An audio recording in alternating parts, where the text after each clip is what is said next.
श्रोता पहले सुन पड़े, क्योंकि भागवत के सबसे प्रथम वक्ता हैं श्री सुखदेव जी महाराज। तो हम लोग कौशिकी संहिता के अनुसार सुखदेव जी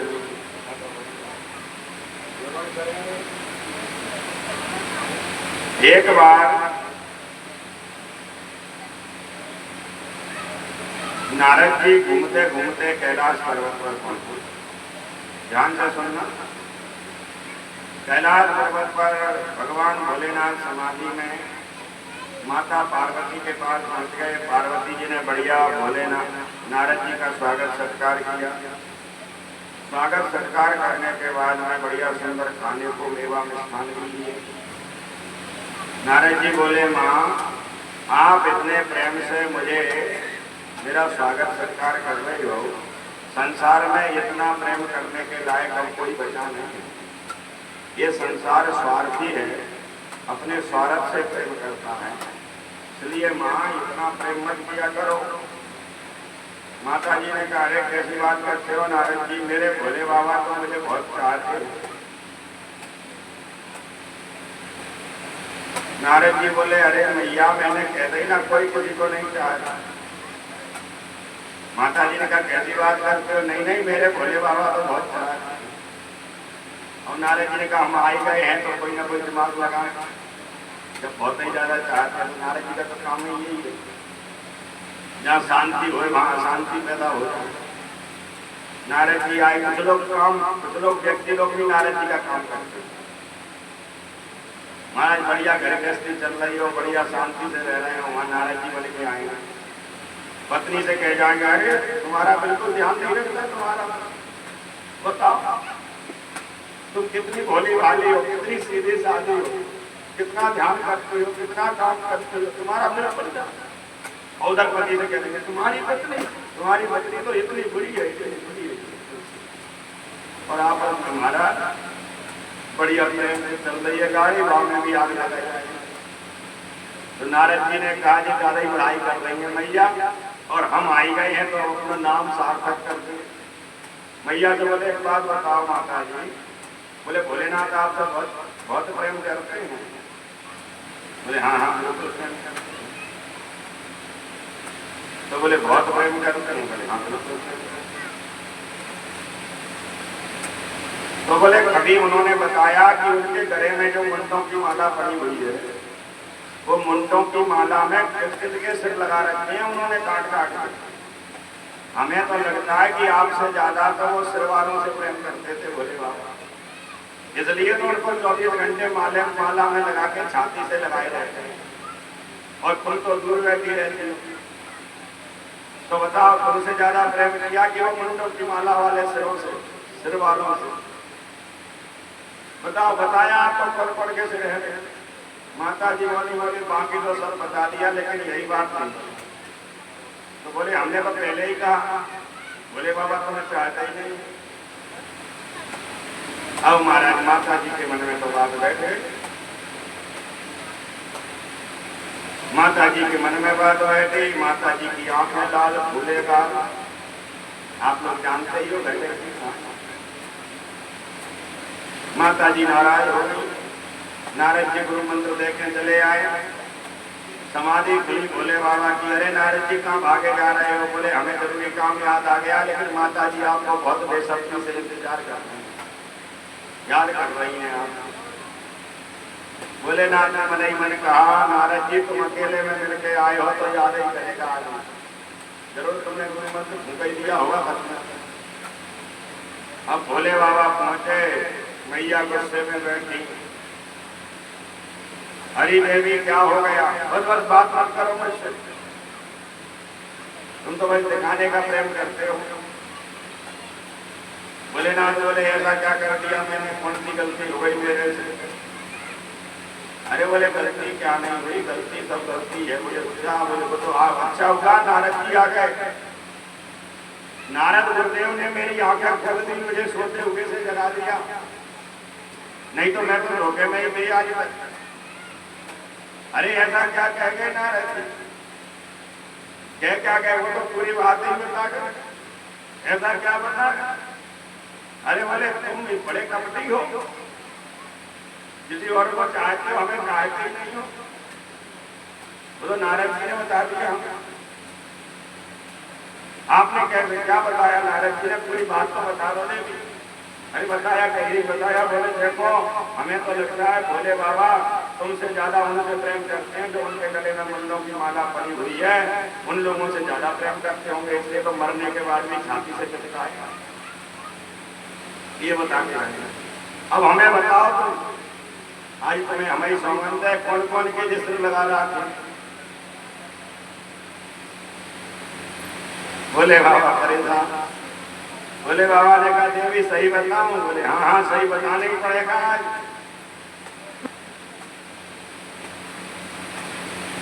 बोले बाबा ने कहा सही बताऊं? बोले हाँ बताओ। बोले देवी तुम जितनी बार मरती हो ना, तुम्हारा ही सिर काट करके मैं माला में लगाऊं। भगवती तो और गुस्सा हो गई। महाराज ऐसे कौन सी जड़ी बूटी पी रही तुमने घोट के, तुम हमारे की अमर और मैं इतनी बार मर गई, बार बार मरती हूँ, बार बार पैदा होती हूँ, मुझे कष्ट होता है, और तुम बढ़िया मस्त अपने एक से बने हुए हो, तुम तो बहुत बुरे हो।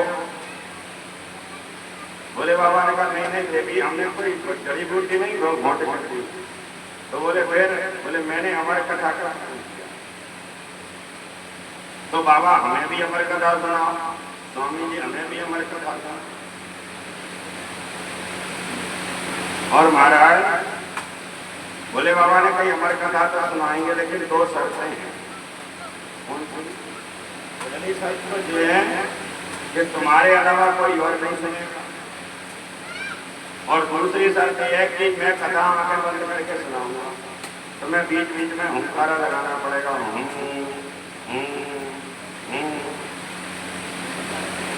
माता जी ने कहा ठीक है, दोनों शर्तें मंजूर हैं। बोले बाबा ने कहा तो जाओ थोड़े भगा के आओ तो पक्षियों को, जीव जंतुओं को। माता जी कहीं सबको भगाया है। एक तोते का अंडा पड़ा हुआ। माता जी ने कहा अब ये तो अंडा ही है, ये क्या सुनेगा कथा।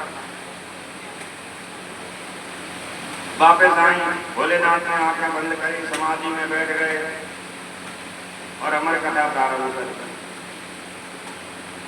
अब 11वें स्कंद की कथा चल रही थी कि महाराज माता जी को नींद आ गई। भागवत है ही ऐसे, अच्छे अच्छों को नींद आ जाए। तो महाराज नींद आई भगवती को। अब ओंकारा कौन लगाया? जब तक वो अंडे में से तोता निकल आया। अब वो छोटा सा तोता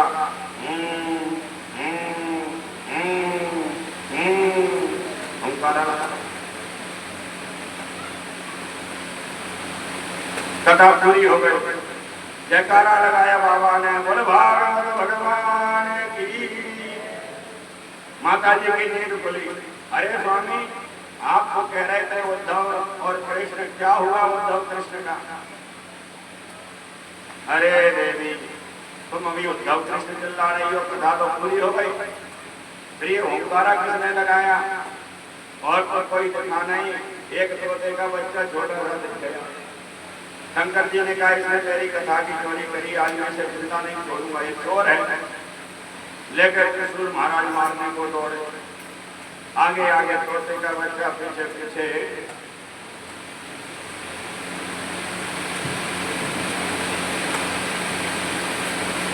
बोले बाबा और लेके कृष्ण दौड़े। व्यास जी की पत्नी महाराज जमाई ले रही थी, तो तोता उन्हीं के पेट में चला गया। जब उनके पेट में गया तो शंकर जी बोले व्यास जी से, व्यास जी मेरा दुश्मन तुमने छिपा रखा, उसको मारूंगा मैं। व्यास जी ने कहा पहले भोले बाबा कोई कथा बताओ हमें। चक्कर काटा। भोले बाबा ने श्री राम कहानी सुना दी। व्यास जी ने कहा बोले बाबा आप तो सच में ही भोले भाले। बोले क्यों? अरे बोले किसने हमारे कथा ही सुन ली हो, अब वो मरेगा कैसे? तुम मारने के लिए तैयार खड़े हो, उसे मारोगे कैसे? बोले बाबा बोले हाय राम ये तो अपने नाम भूले ही गए। बोले बाबा वापस आ गए।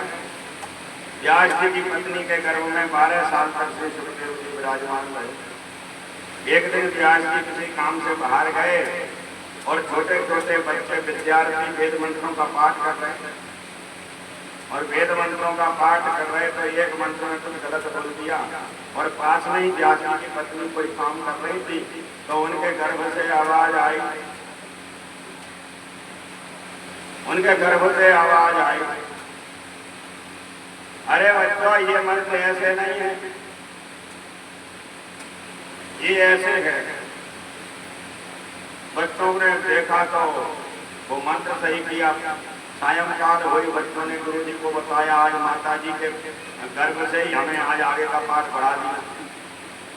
व्यास जी बोले हो ना हो मेरी पत्नी के गर्भ में कोई अच्छा विद्वान, कोई महापुरुष संतान है। पहुंच गए पत्नी के पास, कहने लगे पुत्र अब तेरी माँ को कष्ट होता है, 12 साल हो गए तेरे को इसमें रहते हुए घर में, अब बाहर निकल गया। सुखदेव जी ने कहा बोले मैं निकल तो आऊंगा लेकिन पिताजी मुझे माया पकड़ देगी भगवान की। जब तक जीव गर्भ में रहता है तब तक उसे याद रहता है कि मैंने कौन कौन पाप किए, मैं कुत्ता बना के सुअर बना के बिल्ली बना, क्या क्या बना, क्या क्या कष्ट भोगे मैंने, वो सब याद रहता है।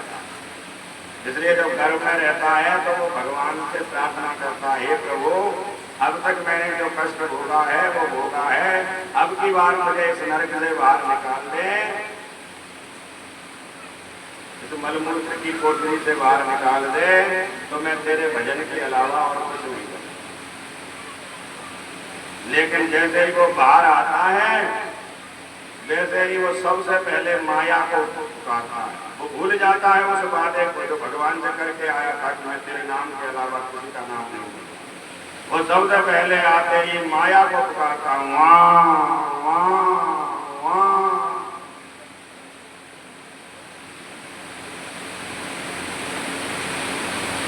गोस्वामी तुलसीदास जी ने लिखा है जन जीव ही माया लुटाना, भूमि परत भावर पानी, जन जीव ही माया लिपटानी। जब आकाश से पानी गिरता है तो वो निर्मल होता है, स्वच्छ होता है, लेकिन जैसे ही जमीन से मिला तो गंदा हो जाता है। भूमि परतवा गाभर पानी, वैसे ही जब तक जीव गर्भ में रहता है उसको सब याद रहता है, लेकिन जैसे ही बाहर निकला वैसे ही माया पकड़ लेती है उसको। ये मेरी माँ, ये मेरा बाप, ये मेरा बेटा, ये मेरा भाई, ये मेरा बंधु, ये नाते, ये रिश्तेदार हो जाता। पिताजी माया पकड़ देगी, मैं नहीं आऊंगा बाहर, मुझे बचन दो, माया का असर नहीं हो मुझे। व्यास जी बोले मैं वचन देता हूं भगवान की माया का तुझे पर असर नहीं होगा। सुखदेव जी कहते हैं पिताजी आप तो बड़ी माया के चक्कर में हो। एक अंधा दूसरे अंधे से कहला भैया मैं तुझे रास्ता पार करा दूं, सड़क पार करा दूं, तो वो बेवकूफ है अंधा जो उस अंधे की बात मान करके सड़क पार करने लगे। तुम तो बड़ी माया में बोले जो हमें क्या निकालोगे, तो माया से कैसे निकलोगे। बोले स्वयं मायापति आकर के मुझसे कहें कि तेरे ऊपर मेरी माया का कोई असर नहीं होगा, कोई मैं इस गर्भ से बाहर ना। व्यास जी बोले कोई बात नहीं है भैया। व्यास जी वैकुंठ गए, भगवान नारायण को मनाया, क्योंकि मायापति तो वही है। भगवान नारायण प्रकट भये, नारायण ने दर्शन दिए सुखदेव जी को गर्भ में और कहा मेरी माया का तुझ पर असर नहीं होगा। तब जाकर के भगवान अंतर्ध्यान। एक बात और कहूँ, माया का अर्थ जानते हो क्या है? माया का अर्थ हम लोग लक्ष्मी से लेते हैं। माया माने लक्ष्मी, लेकिन माया का संस्कृत में अर्थ क्या है? या माने जो और मां माने नहीं। जो नहीं है वही माया है, जो नहीं है बाबा, जो नहीं है वही माया है। गोस्वामी तुलसीदास जी ने इसको समझाया है। आप कहो तो कह दो,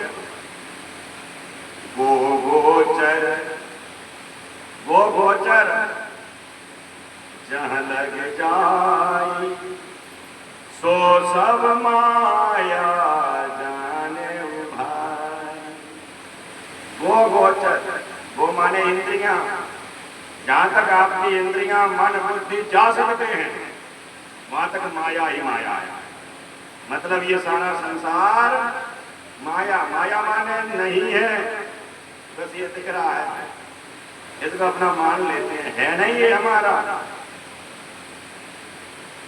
ये किसी का नहीं है। संसार ना किसी का हुआ ना किसी का होगा ना हो सकता है। इसलिए शास्त्र कहता है कि संसार के प्रति अपने कर्तव्य का निर्वाह करो, संसार से प्रेम मत करो, संसार के प्रति कर्तव्य का निर्वाह करो, प्रेम भगवान से करो। प्रेम करना है तो कन्हैया से करो, हमारे राम जी से करो, नारायण जी से करो।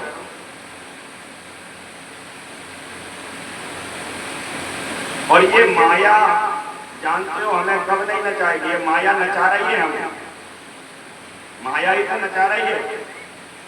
माया नचा रही है बेटे में, पत्नी में, पति में, भाई में, बहन में, नाते रिश्तेदारों में, पैसा में, जमीन में, जायदाद में, वैभव में, मान में, सम्मान में, यश में, पद में, प्रतिष्ठा, हर जगह माया।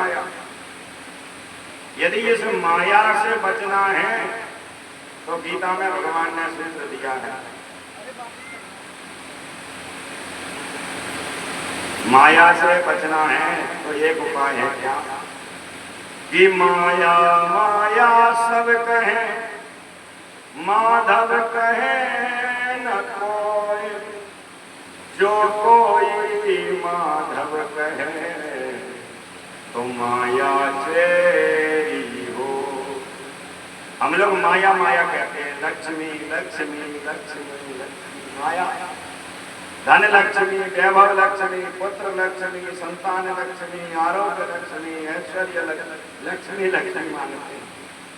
8 प्रकार की लक्ष्मी होती है, उन 8 प्रकार की लक्ष्मियों को मांगते रहते हैं। अब एक बात बताओ, आप किसी के घर में जाओ और घर में जाकर के उस आदमी से तो बात करूंगा, उसकी पत्नी से कहो बहन जी आपको पधारना है हमारे घर, और उसका आदमी बगल में बैठा है, तो वो आएगी तुम्हारे साथ, कैसे आ जाएगी, वो नहीं आएगी। तो हम ऐसा ही करते हैं, नारायण के साथ तो लक्ष्मी रहते हैं, और लक्ष्मी लक्ष्मी बुलाते रहते हैं, आओ धन लक्ष्मी, आओ पुत्र लक्ष्मी, आओ नाती के रूप में लक्ष्मी, आओ पैसे के रूप में लक्ष्मी, और नारायण बगल में बैठे रहते हैं।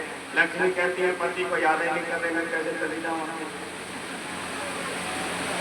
तो इसीलिए किसी संत ने कहा कि यदि हम लक्ष्मी को पाना चाहते हैं तो उसके पति को बुलाओ, और नारायण को बुलाओगे तो लक्ष्मी पीछे पीछे खुद ही आएगी, चल के ठुमक ठुमक करती है। माया माया सब कहे माधव कहे न कोई, जो कोई माधव कहे तो माया चेरी हो। तो माया उसकी गुलाम हो जाती है, किसकी, जो माधव माधव चिल्लाता है। माधव का अर्थ माया या धवा यस्य सा माधवा, जो माया का पति है उसी को माधव कहते हैं। माया के पति का नाम क्या है, माधव। तो महाराज आज सुखदेव जी को वरदान मिला, सुखदेव जी ने गर्भ में ही ब्रह्म का साक्षात्कार कर लिया, इसलिए उनका नाम पड़ गया ब्रह्मराज। ब्रह्मराज नाम पड़ा। भगवान अंतर ध्यान हो गए, सुखदेव जी गर्भ से बाहर आए और सीधे जंगल की ओर प्रस्थान कर दिया। इसी झांकी की स्तुति श्री सूत जी महाराज ने भागवत जी में कही। यम प्रभजंत मनुपेतमपेत कृत्यम द्वैपायनो विरह कातरया जुहा। मयतया सर्वोदिने तं सर्वभूतहृदयं मुनिमानतोऽस्मि तं सर्वभूतहृदयं मुनिमानतोऽस्मि।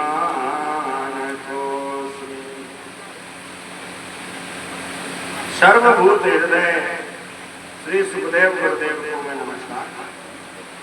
ऐसे अपने गुरु जी की वंदना करें और शौनकादि ऋषियों से कहने लगे, सवै पुंसाम्बरो धर्मो यतो भक्तिरदोक्षते अहैतुक्या प्रतिहता ययात्मा सम्प्रसीदति ययात्मा सम्प्रसीदति। सवै पुंसाम्बरो धर्मो, पहला प्रश्न किया था मनुष्य के कल्याण का साधन क्या है। इसी का उत्तर दिया था श्रुत जी महाराज ने, मनुष्य के कल्याण का साधन है भगवान के चरणों में भक्ति हो जाना। यतो भक्ति रदोक्षयते, भक्ति भी कैसी, दो प्रकार की भक्ति होती है मेरे भाई बहन। एक होती है मांगने वाली भक्ति, एक होती है बिना मांगने वाली भक्ति। एक सकाम भक्ति, एक निष्काम भक्ति। सकाम भक्ति में हमारे लिए ऐसा आ जाए प्रभु हम भागवत कराएं, हमारा ऐसा हो जाए सत्यनारायण भगवान की कथा कराएं, हमारा ऐसा हो जाए तो हनुमान जी महाराज चोला चढ़ाएं। इसी का नाम है सकाम भक्ति। और एक होती है निष्काम। निष्काम भक्ति क्या होती है? निष्काम भक्ति होती है हम भगवान के दरबार में जाएं, कथा कराएं, भागवत कराएं, चोला चढ़वाएं, उनसे ये कहें, हे भगवान, हे प्रभु, बस तुम हमारे ऊपर कृपा करो, तुम खुश रहो, बस हम इसलिए करवा रहे हैं, तुम्हारी प्रसन्नता के लिए हम ये सब करवा रहे हैं, तुम्हारी प्रसन्नता हमें प्राप्त हो जाए सरकार, तेरी रजा में राजी है। इसी को कहते हैं निष्काम भक्ति। प्रतिहता ययात्मा सम्प्रसीदति। अहेतु की भक्ति, अहेतु की माने बिना मांगने वाली, बिना हेतु की। ऐसी भक्ति किसने की? ऐसी भक्ति भरत ने की। किसने की? भरत। इसलिए सारा संसार जिस राम राम का भजन करता था वो राम जी भरत का भजन करते थे। हाँ भरत, भाई भरत। ऐसा हम नहीं कहते, गोस्वामी तुलसीदास जी कहते हैं, हम नहीं कहते, गोस्वामी तुलसीदास जी। भरत सरेस को राम सनेही, भरत सरे गाइए हमारे साथ गाओ भाई, नींद आ जाएगी नहीं तो। सरेस को राम सनेही, भरत सरेस को राम सनेही। जग जप राम, राम जप जेही, जग जप राम, राम जप तेही, भरत सरेस को राम सनेही, भरत सरेस को राम। सारा संसार जिस भरत राम का भजन करता है वो राम जी भरत का भजन करते हैं। भरत के समान प्रेमी कौन होगा राम का? लेकिन क्यों है राम भरत के प्रेमी भगवान? क्यों? क्योंकि भरत ने निष्काम भक्ति की। कौन सी भक्ति की? निष्काम। अरधन धर्म न काम रुचि, गतन चहूं निर्वाण, जन्म जन्म रति राम पद, यह वरदान। भरत जी का कहना है मुझे अर्थ नहीं चाहिए, अर्थ मुझे धर्म नहीं चाहिए, मुझे कामनाएं संसार की वासनाएं नहीं चाहिए, मुझे मोक्ष की गति भी नहीं चाहिए। तो गंगा जी ने पूछा, भरत क्या चाहिए? जन्म जन्म रति नाम पद यह वरदान नया। मैं हजारों बार मनुष्य बनूं और हजारों बार मेरा मन राम जी के चरणों में लगा रहे, बस मुझे ये वरदान है, जन्म जन्म रति राम। ऐसी भक्ति हो, और ऐसी भक्ति होना बड़ी दुर्लभ है मेरे भाई बहन। इसके लिए बहुत भजन करना पड़ेगा।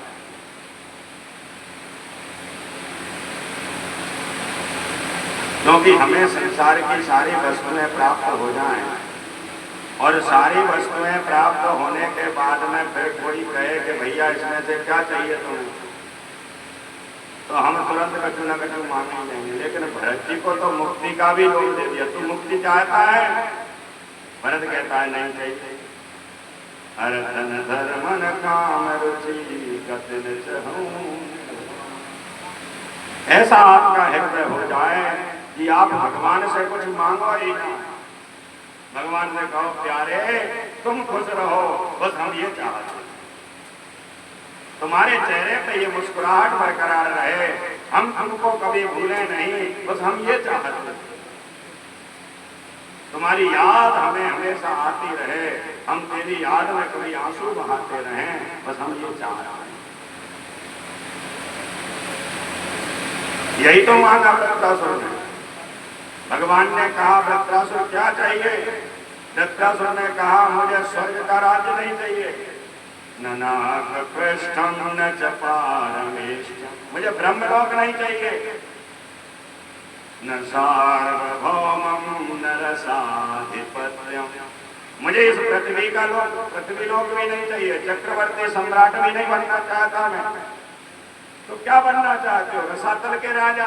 नहीं नहीं, मुझे वो भी नहीं चाहिए। पाताल लोक का? न रसाधिपत्यम। तो बोले क्या चाहिए? न योग सिद्धि न पुनर्भवम, न योग चाहिए, न सिद्धि चाहिए, न मोक्ष चाहिए, समंजसत्वा विरहैयकांसु। हे समंजस, हे गोविंद, मैं सिर्फ आपके विरह में दुखी होना चाहता हूं, आपके विरह में विरही होना चाहता हूं, और मैं कुछ नहीं चाहता। ऐसी ये जो कामना, श्री कृष्ण गोविंद हरे मुरारी, नाथ नारायण वासुदेवा। श्री कृष्ण गोविंद हरे मुरारी, हे नाथ नारायण वासुदेवा। श्री कृष्ण गोविंद हरे मुरारी, हे नाथ नारायण वासुदेवा। श्री कृष्ण गोविंद हरे मुरारी, हे नाथ नारायण वासुदेवा। श्री कृष्ण गोविंद हरे मुरारी, हे नाथ नारायण वासुदेवा। श्री कृष्ण गोविंद हरे मुरारी, हे नाथ नारायण वासुदेवा। पूर्व परीक्षित से हमारे पवन गुप्ता जी और उनकी धर्मपत्नी श्रीमती सोनाली गुप्ता जी और नन्ना मुन्ना हमारा गोपाल, ये भी भागवत का ही प्रसाद है। तो महाराज भगवान से प्रार्थना है, सभी भक्त ये आनंदित हों, समुदित हों, प्रसन्न हों, इनके घरों में सुख शांति रहे, और ठाकुर जी के चरणों में इनका प्रेम बना रहे। श्री राम जय राम जय जय राम, जय राम जय राम जय जय राम। बोलो श्री राम जय राम जय जय राम। बोलो श्री राम जय राम जय जय राम। श्री कृष्ण गोविंद हरे मुरारी, हे नाथ नारायण वासुदेवा। श्री कृष्ण गोविंद हरे मुरारी, हे नाथ नारायण वासुदेवा। श्री कृष्ण गोविंद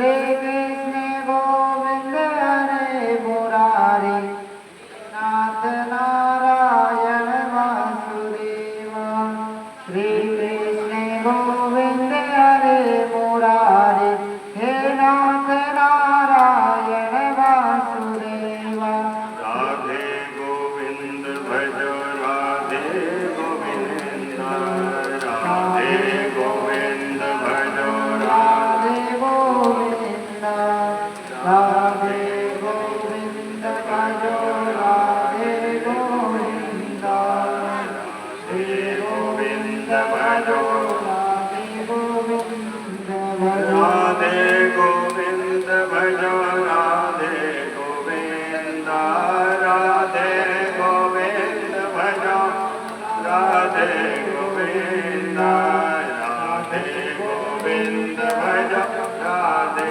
गोविंद राधे गोविंद भजो राधे गोविंद राधे गोविंद राधे गोविंद राधे गोविंद राधे गोविंद राधे गोविंद भजो राधे गोविंद राधे गोविंद भजो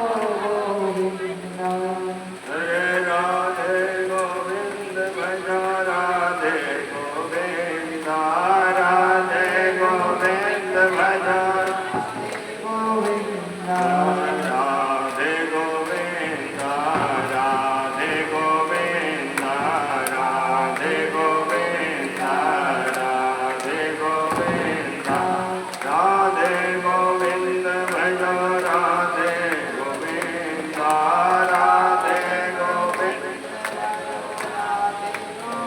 गोविंद राधे गोविंद भजो राधे गोविंद राधे गोविंद राधे गोविंद राधे गोविंद भजो राधे गोविंद राधे गोविंद राधे गोविंद राधे गोविंद भजो राधे गोविंद राधे गोविंद राधे गोविंद राधे गोविंद भजो राधे गोविंद राधे गोविंद भजो राधे गोविंद राधे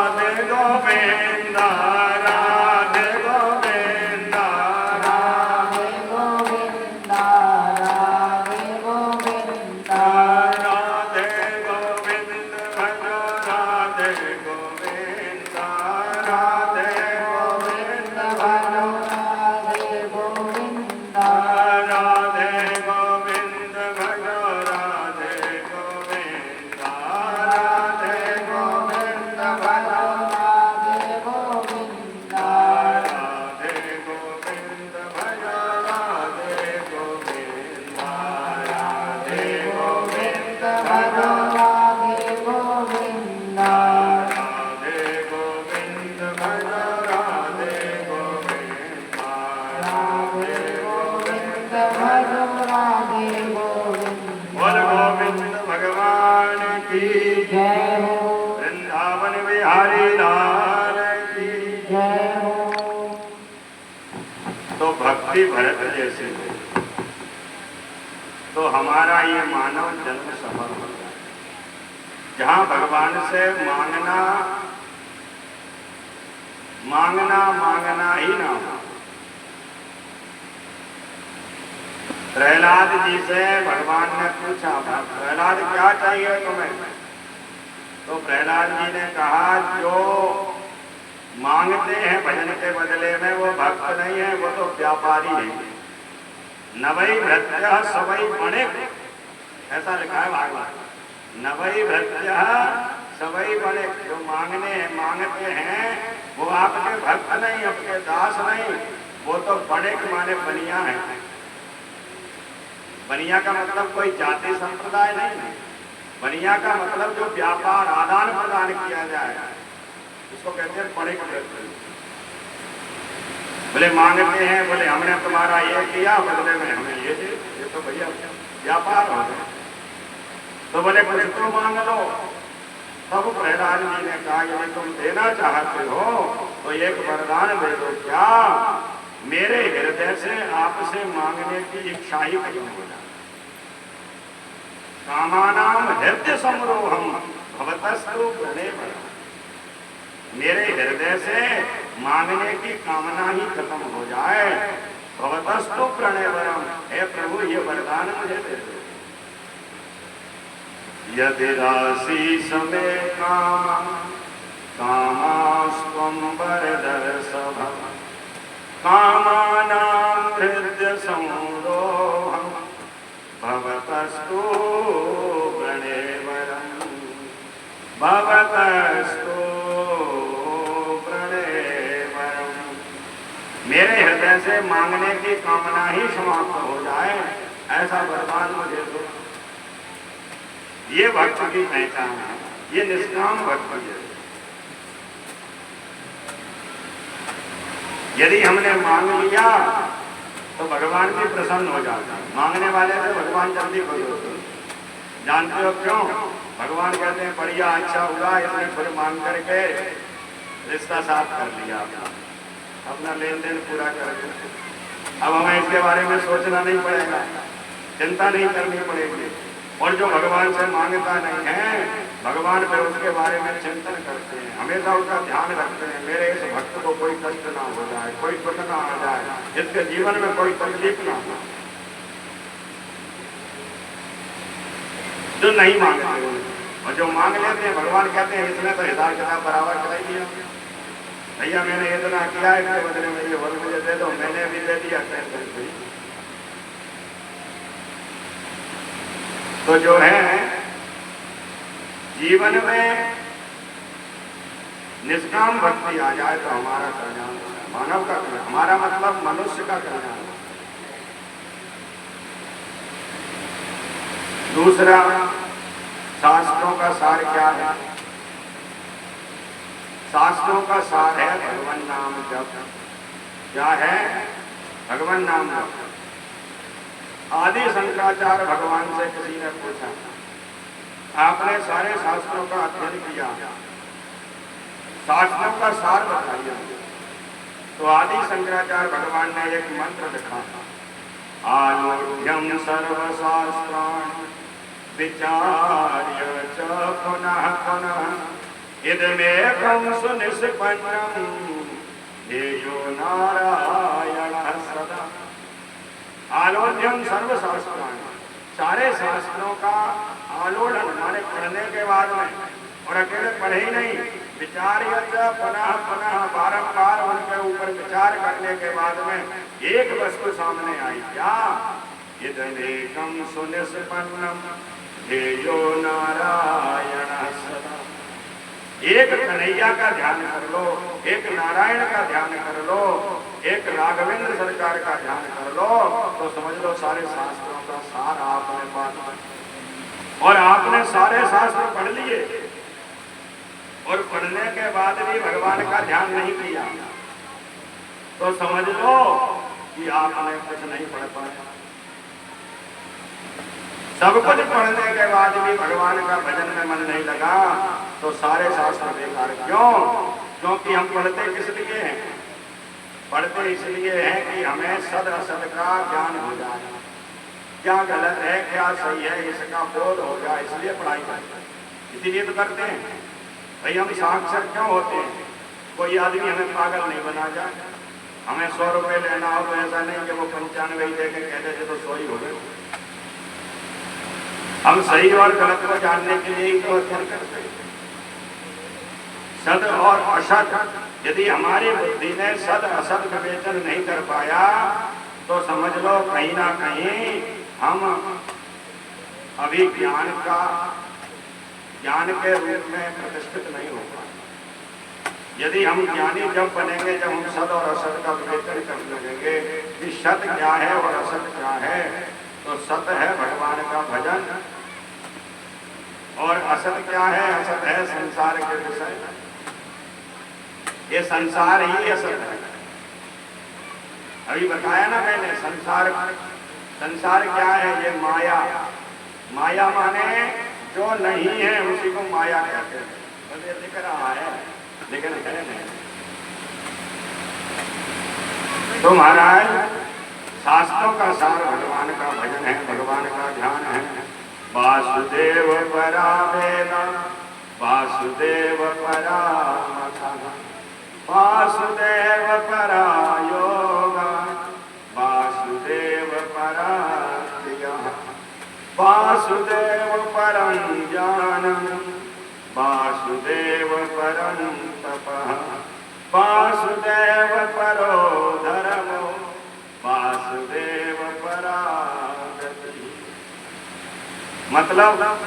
मतलब ये है कि भगवान से सब छोटे हैं। चाहे तपस्या हो, सब कछु कर लो, और सब कछु करने के बाद में भगवान का भजन नहीं आया, भगवत प्राप्ति नहीं हो पाई। यज्ञ करने के बाद में, दान करने के बाद में, पूजन करने के बाद में, पाठ करने के बाद में यदि आपके मन में छल कपट, अपना पराया, राग द्वेष, अच्छे और बुरे में फर्क करना नहीं आ पाया, तो सब कुछ जानने के बाद में आप, हम तो ये कहेंगे कि पढ़े लिखे मूर्ख हो। प्रेम से बोल राधे।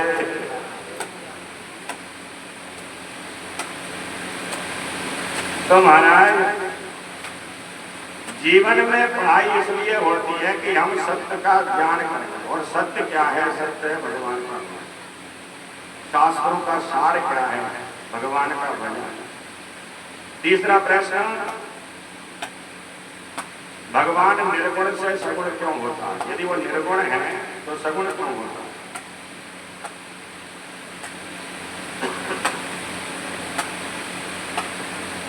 सूत जी कहते हैं, सोनकाद ऋषि हो, भगवान निर्गुण से सगुण अपने भक्तों के लिए होता है। किसके लिए होता है?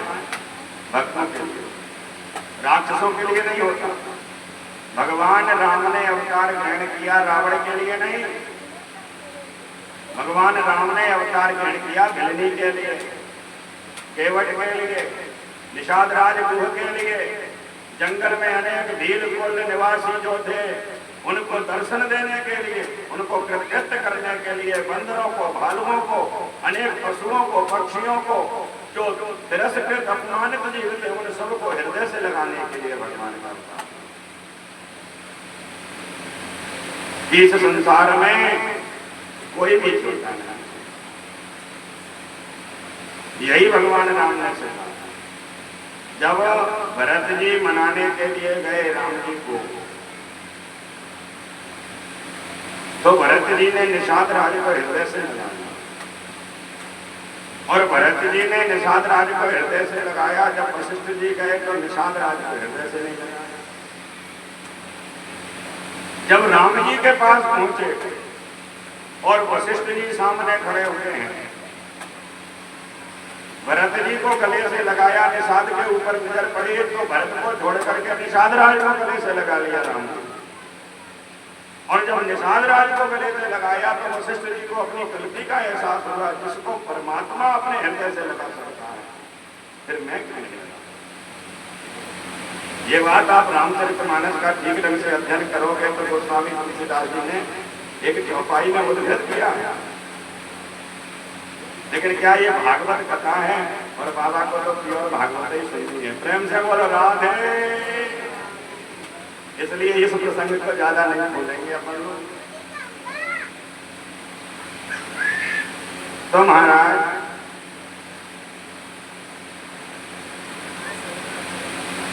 भगवान सगुण साकार निर्गुण निराकार से इसलिए होते हैं क्योंकि उन्हें अपने भक्तों को सुख देना है। कृष्ण को मारने, कंस को मारने के लिए भगवान कृष्ण ने अवतार नहीं लिया मेरे भाई बहन।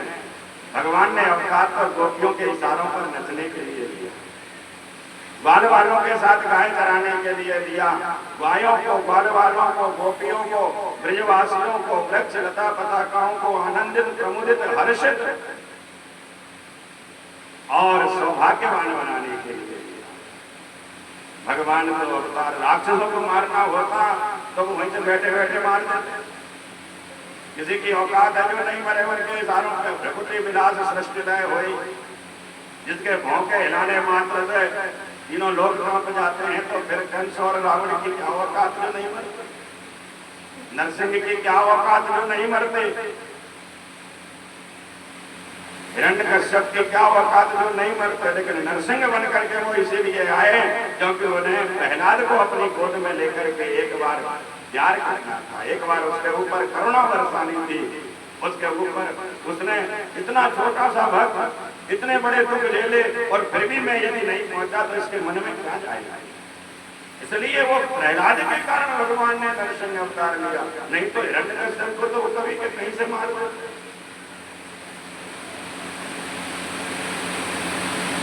इसलिए नरसिंह चरित्र नहीं कहा जाता, भागवत में प्रहलाद चरित्र कहा जाता। प्रहलाद के लिए भगवान ने नरसिंह रूप धारण किया, ना कि हिरण्यकश्यप को मारने के लिए। भक्तों को सुख देने के लिए भगवान अवतार लेते हैं, अपने भक्तों की इच्छा को पूरा करने के लिए। क्यों? क्योंकि भगवान कहते हैं मुझे यदि कोई निर्गुण निराकार से सगुण साकार बना सकता है तो वो मेरा भक्त है। यशोदा भक्ति से कहते कन्हैया नच के दिखाओ तो नाचते, दो चार धक्की लगा के कहते आ जा निकलिया मेरे लाल को सुना, लोरी सुना के चार धक्की लगा के कहती तो सो जाते, माखन निकाल के खिलाती तो खा लेते। ये क्या है? ये अपने भक्तों को सुख प्रदान कर रहे हैं। क्या उन्हें माखन की जरूरत है? क्या उन्हें सोने की जरूरत है? क्या उन्हें कपड़ों की जरूरत है? क्या उन्हें श्रृंगार की जरूरत है? नहीं। सुंदर एक किम न सुंदरम, अरे वो तो इतना सुंदर है कि उसको सुंदरता की जरूरत नहीं। सादगी श्रृंगार बन गई कि आईनों की हार हो गई, कहावत है। कोई है ही इतना सुंदर कि दर्पण भी उसकी छवि देख ले तो दर्पण खुद शर्मा जाए कि इतना सुंदर कहां से। तो महाराज भगवान अपने भक्तों के लिए सगुण साकार होते हैं। पांचवा प्रश्न किया, यदि वो सगुण साकार हुए तो कितने अवतार लिए? भागवत के अनुसार 24 अवतारों का वर्णन भागवत में मिलता है। भगवान ने 24 अवतार ग्रहण किए। पहला अवतार सनक सनंदन सनातन सनत कुमार के रूप में होगा। दूसरा अवतार वराह के रूप में होगा। तीसरा अवतार भगवान का देवर्षि नारद के रूप में होगा। ये भक्ति के आचार हुए, इन्होंने भक्ति की स्थापना करी। चौथा अवतार भगवान का नर नारायण के रूप में होगा। पंचमः कपिलो नामः, पांचवा अवतार भगवान का कपिल देव जी के रूप में होगा। षष्ठे अत्रेय पत्यत्वम, छठवा अवतार भगवान का अत्रि के घर में दत्तात्रेय के रूप में होगा। और सातवां अवतार भगवान का यज्ञ नारायण के रूप में हुआ। आठवें वेरु देवी और नाभि राजा के यहाँ ऋषभदेव भगवान के रूप में भगवान ने अवतार ग्रहण किया, जिनसे जैन धर्म का प्रादुर्भाव हुआ और जैन धर्म के प्रथम तीर्थंकर बने सकता। भगवान का 9वां अवतार प्रभु के रूप में हुआ। 10वां अवतार मत्स्य के रूप में हुआ। 11वां अवतार भगवान का कच्छप के रूप में हुआ। 12वां धन्वंतरी के रूप में हुआ। 13वां अवतार मोहिनी के रूप में हुआ। 14वां चतुर्दशम नारसिंहम, नरसिंह भगवान के रूप में हुआ। 15वां अवतार भगवान का वामन के रूप में। 16वां अवतार परशुराम के रूप में। 17वां अवतार भगवान का व्यास जी के रूप में हुआ। 18वां अवतार राम जी के रूप में हुआ। 19वां अवतार बलराम जी के रूप में हुआ। 20वां अवतार लीला पुरुषोत्तम भगवान श्री कृष्ण चंद्र के रूप में हुआ। 21वां अवतार भगवान का हंस के रूप में हुआ। 22वां अवतार बुद्ध के रूप में हुआ। 23वां अवतार हरि के रूप में हुआ। और 24वां अवतार कलियुग के रूप में होगा। 24 अवतारों का वर्णन भागवत में मिलता है। 24 अवतारों के वर्णन सुनने के बाद में श्री सूत जी महाराज से शौनकादिक ऋषियों ने कहा, गुरुदेव हमें ये बताइए कि ये भागवत व्यास जी ने कब बनाई, क्यों बनाई, कैसे बनाई और सबसे पहले किसको सुनाई। हमें ये बताने की कृपा करें। तो श्री व्यास जी महाराज के बारे में सूत जी कहते हैं, सूत सूत महाभाग बदनो वदतांबर कथां भागवती पुण्या यदा भगवान चुका। ऐसी जो पुण्य भागवती कथा है वो कैसे बनाई, कब बनाई, हमें बताई। श्री सूत जी कहते हैं, शौनकादिक ऋषियों, व्यास जी ने देखा कलयुग आ गया, कलयुग में व्यक्ति की बुद्धि बहुत कम हो गई, कैचिंग पावर, मेमोरी पावर, सारे पावर बहुत लॉस हो गए। पहले ये हमारे वेद व्यक्ति के मस्तिष्क में रहते थे। आज से 5000 साल पहले जितने भी शास्त्र हैं व्यक्ति के मस्तिष्क में रहते थे, मतलब उसकी स्मरण शक्ति में थे। लेकिन 5000 साल पहले व्यास जब कलयुग का आरंभ हुआ तो व्यास जी ने देखा लोगों की बुद्धि कम हो जाएगी, इतना बड़ा चीज याद नहीं रख पाएंगे, इसको थोड़ा छोटे छोटे भाग कर। उन्होंने क्या किया, एक वेद के 4 वेद कर दिए। 4 वेद भी ज्यादा भारी लगे थे, इसको और सरल करूं तो 5वां वेद महाभारत बना दिए, पंचमो भारतम वेदम। फिर उन्होंने कहा अरे ये भी ज्यादा बड़े लग रहे हैं, तो फिर उन्होंने क्या किया, उपनिषद बनाए, ब्रह्मसूत्र बनाए, दुनिया भर के ग्रंथ बनाए, 17 पुराणों की रचना कर दी। रचना करने के बाद में मन को शांति नहीं मिली। अब कोई आदमी, एक बात बताएं हम आपको, कोई आदमी बहुत काम करे और बदले में कोई आदमी ये भी नहीं कहे भैया तुमने ऐसा अच्छा काम कर दिया तो उसे थोड़ा बुरा लगेगा। एक माता जी थी, माता जी, बूढ़ी माता जी, बाबा बूढ़ी माता जी, तो उन्होंने क्या किया, एक बार सोने की अंगूठी बनवाई।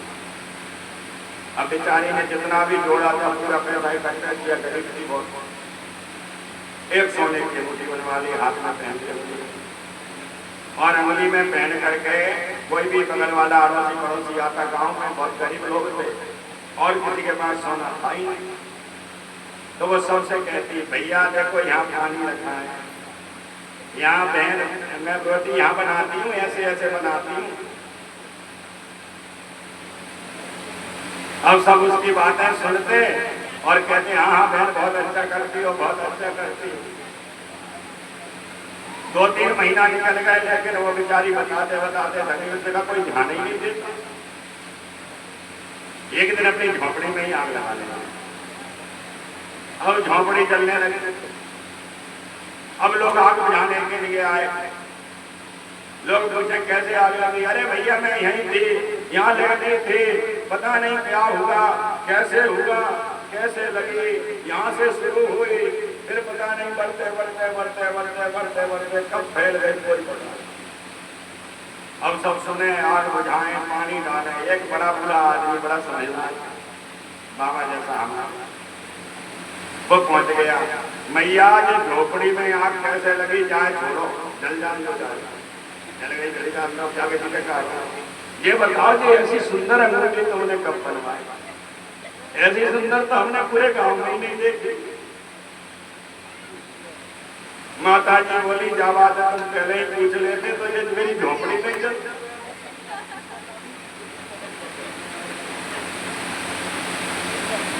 जाके जंगल में इंतजाम में आग लगा दे।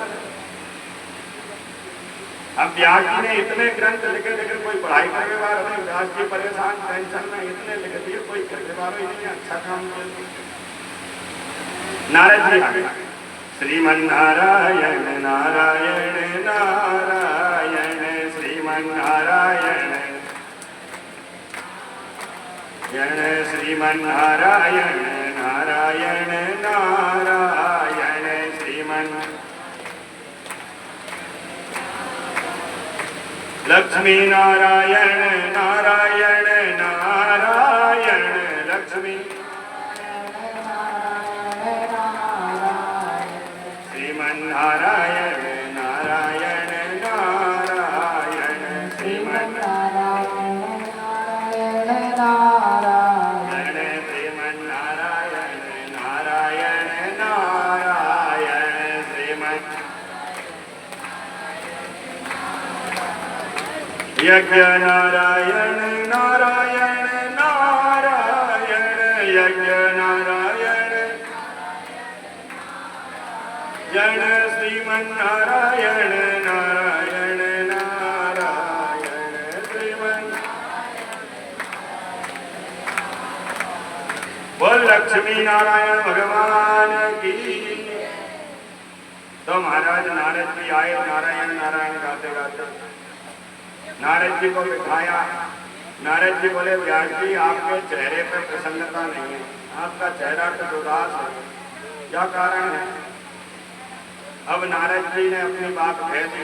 व्यास जी बोले क्या बताऊं नारद, मैंने जगत कल्याण के लिए इतने ग्रंथ लिखे लेकिन अभी तक किसी ने रिप्लाई नहीं दिया मुझे कि जी अच्छे हैं, और इसीलिए उदास हूं।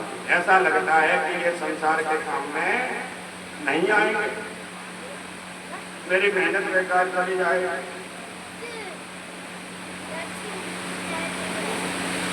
तो महाराज नारद जी ने कहा व्यास जी आपने अभी तक जितने ग्रंथ लिखे हैं ना, उन ग्रंथों में भगवान के बारे में लिखा है कि भगवान ऐसा है, भगवान ऐसा है, भगवान ऐसा है, 1000 हाथ वाला है, 1000 मुंह वाला है, 1000 आंख वाला है, सहस्र सिर का प्रकाश, सहस्रार का सहस्रपाद, वो 1000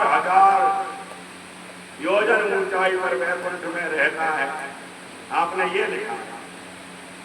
अब आदमी कोई सोचे कि मुझे भगवान से मिलना है तो वो तो बेचारा इन बातों को पढ़ करके सुन करके डर ही जाएगा। इतना बड़ा आदमी, 1000 हाथ वाला, 1000 पैर वाला, 1000 मुंह वाला, कैसे मिल पाएंगे हम उससे गले?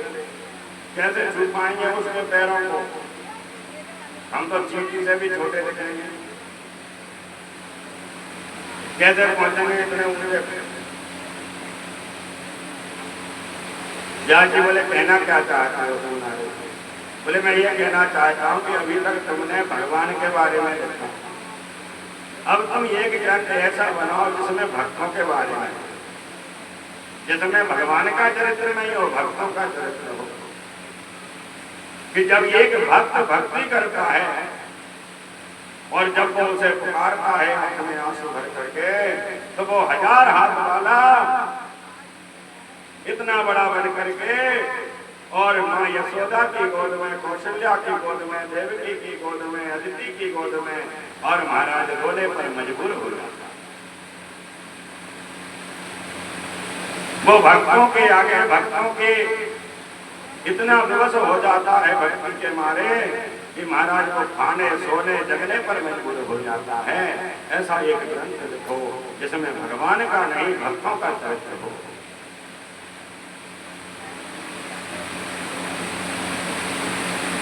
व्यास जी बोले मैं कुछ समझा नहीं, थोड़ा विस्तार से समझा।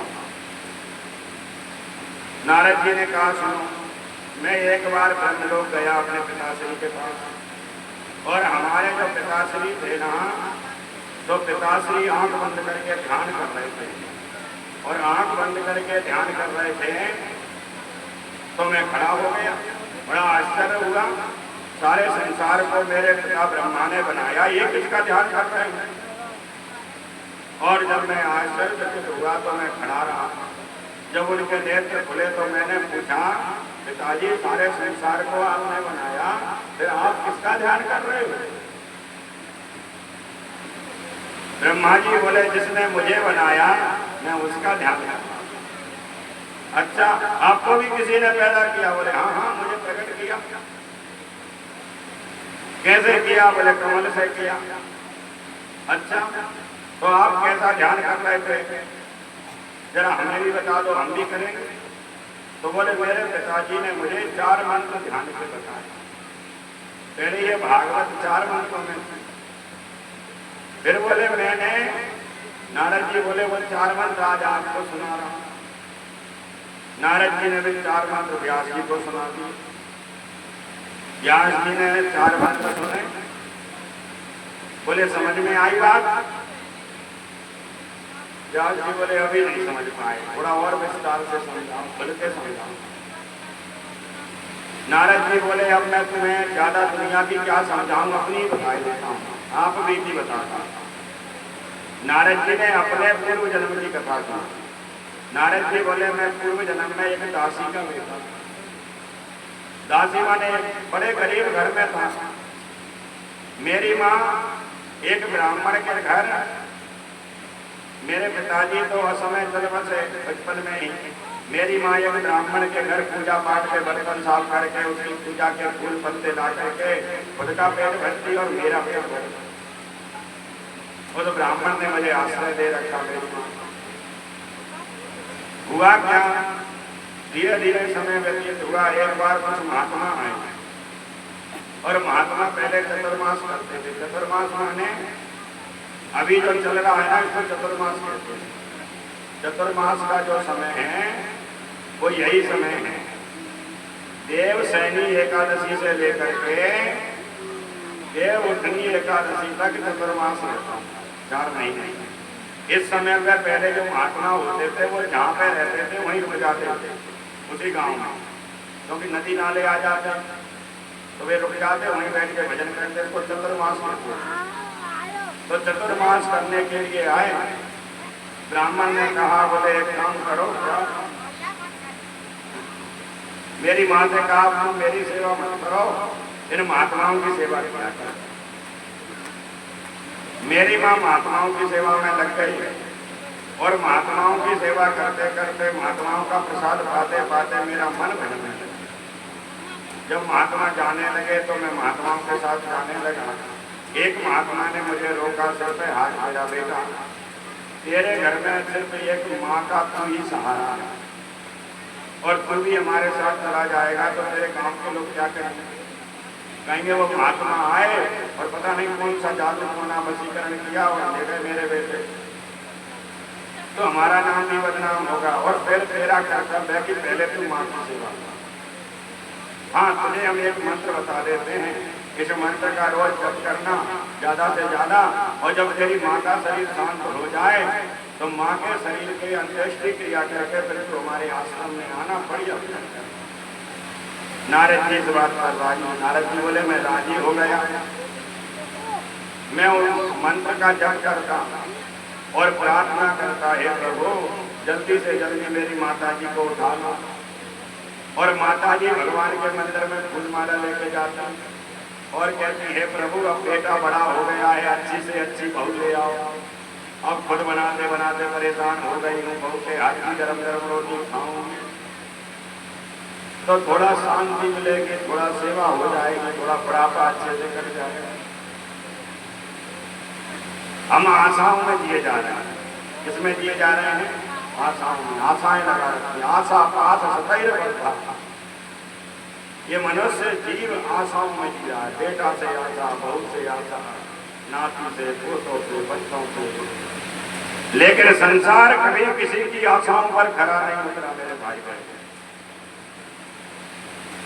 आशाओं पर खरा तो भगवान ही उतरता। जितनी आशा आपने लगा रखी होगी उसमें कुछ ना कुछ कमी रह ही जाएगी। प्रेम से बोलो राधे।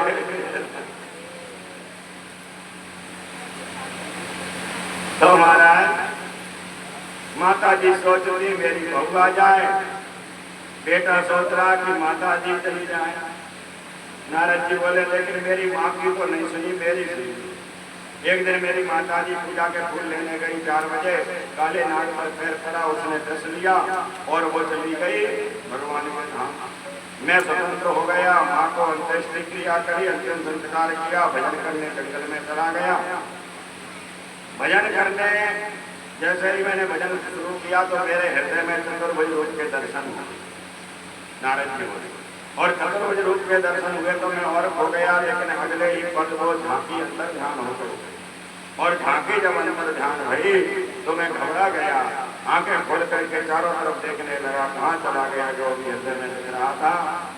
आकाशवाणी हुई, अरे महात्मा, तुझे यदि मुझे पाना है तो ऐसे ही भजन करते रहे, यदि ऐसे ही भजन करते करते तूने शरीर छोड़ दिया तो अगले जन्म में तू ब्रह्मा का बेटा बना, और फिर जब तू चाहेगा तब मेरा दर्शन कर पाएगा।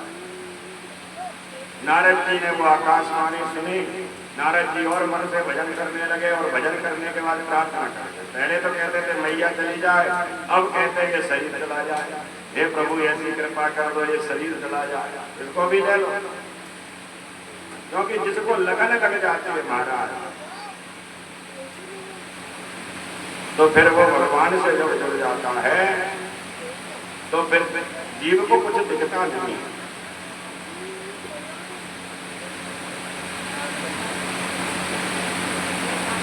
जब मैं था तब हरि नहीं, अब हरि है मैं नाम, प्रेम गली अत सागरी, जामे दो न समान।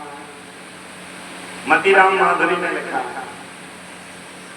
ये दोहा, बोले प्रेम की गली इतनी सकरी है कि इसमें महाराज को समा ही नहीं सकते, इसमें तो दो शरीर एक जान हो जाता है। ऐसे ही जब भगवान से लगन लगी तो आज अपने शरीर को तुच्छ समझने लगे। नारद जी कहते हैं शरीर भी ले लो, भगवान की कृपा हुई, एक दिन एक बिजली गिरी, नारद जी बोले मेरा शरीर शांत हुआ, अगला जन्म ब्रह्मा जी का बेटा बना, और दौड़ लगा दी मैंने भगवान के दर्शन करने को। और मैंने जब दर्शन किए नारायण के, नवीन नीरद बढ़िया सुंदर जो है, नीलमणि, नीलधर, नील श्याम, और जब वो दृश्य मेरी आंखों में सामने आया मैं सुध भूल गया, दोनों हाथ उठा करके श्रीमन नारायण का गान करने लगा, और उस गान को सुन करके भगवान प्रसन्न हो गए। उनके हाथ में बीना थी। नारद जी बोले व्यास जी ये जो मैं बीना बजाता हूँ ये बीना ऐसी वैसी नहीं है, तो कैसी है? बोले ये बीना स्वयं परमात्मा ने मुझे प्रदान करी है। देवदत्तामिमां वीणा स्वर ब्रह्म विभूषिता, मूर्छयित्वा हरिकथा गायमानश्चराम्यः। देवदत्तामिमां वीणा, ये बीणा मुझे स्वयं नारायण ने दी, और ऐसी वैसी करके नहीं दी, तो कैसी करके दी? स्वर ब्रह्म विभूषिता, ब्रह्म के स्वर से सजा करके दिए। इसमें ब्रह्म का स्वर निकलता है। नारद जी बोले मैंने एक जन्म में कुछ दिन भजन किया, कुछ साल भजन किया, और आज देखो मैं ब्रह्मा जी का बेटा हूं। ये भक्ति की ताकत है। ऐसे भक्तों का चरित्र देखो। नारद जी की बात व्यास जी समझ गए, और व्यास जी समझ गए। नारद जी ने विदा ली। व्यास जी ब्रह्म नदी, ब्रह्म नदी कौन सी है? ब्रह्म नदी है सरस्वती। ब्रह्म का साक्षात्कार कैसे होता है? ब्रह्म का साक्षात्कार ज्ञान से होता है, और ज्ञान की देवी कौन है? सरस्वती। ब्रह्म नद्यां सरस्वत्यां आश्रमः पश्चिमे तटे, सम्यात्रासयति प्रोक्ता ऋषीणां सत्रवर्धनः। सरस्वती ब्रह्म नदी के किनारे पश्चिम तट पर सम्याप्रास नाम के आश्रम में, और व्यास जी महाराज बैठे गए। आप लोग उत्तराखंड की जब यात्रा करी होगी, चारों जो अपने धाम में गंगोत्री, जमुनोत्री, बद्री, केदार, तो रास्ते में एक व्यास गुफा मिलती। वो व्यास गुफा जो है, उसी व्यास गुफा में बैठ करके वहीं से सरस्वती नदी निकली है। और व्यास जी ने आंखें बंद करी और 4 मंत्रों से 18,000 मंत्रों की भागवती संहिता बना डाला। कितने मंत्रों की? 18,000 मंत्रों की। 18,000 मंत्रों की भागवती कथा संहिता बनाई और मन में सोचने लगे अब इसको किसको पढ़ाऊं, कौन इसका अधिकारी है। तो मन में विचार आया अपने बेटे सुखदेव का। मेरा पुत्र सुखदेव जैसा कौन होगा जो पैदा होते ही जंगल में चला गया, ऐसा वीतरागी संत परमहंस। लेकिन पहले संसार को दिखाने के लिए सुखदेव को निर्गुण निराकार ब्रह्म की समाधि में बैठे हुए 2-4 शिष्यों को बुलाया और 2 मंत्र रटा दिए भागवत जी के। एक मंत्र में भगवान की सुंदरता का वर्णन, भगवान दिखते कैसे, और एक मंत्र में भगवान दयालु कितने हैं, उनकी दयालुता का वर्णन। और व्यास जी के शिष्य उन दोनों मंत्रों को जंगलों में जाते और गाते फिरते। जहां सुखदेव जी बैठे एक शिष्य ने वो मंत्र बोल दिया।